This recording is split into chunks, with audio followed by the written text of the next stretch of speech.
Wiha was kind enough to send out a little bit of a Christmas present, so let's open it up and check it out. These are their brand new 11-in-1 and 6-in-1 multi-bit drivers. The 11-in-1 includes a 3/16 and 1/4 inch slotted, a Phillips 1 and 2,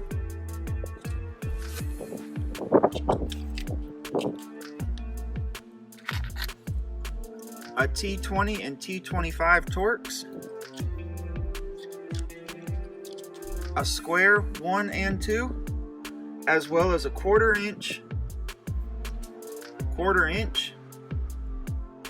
5/16 and 3/8 nut driver.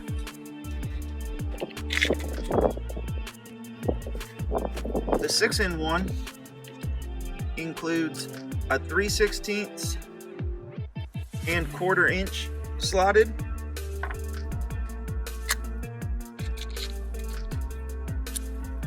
a Phillips 1 and 2, as well as a 1/4 inch and 5/16 nut driver. Available for purchase now on WihaTools.com. Go over there and check them out. If you like this video and want to stay up to date on all future head-to-head comparisons, testings, reviews, and unboxings, make sure to subscribe and hit that bell icon to get notified of new videos. Be sure to also check out our Instagram @SomeGuyWithTools and our website, SomeGuyWithTools.com.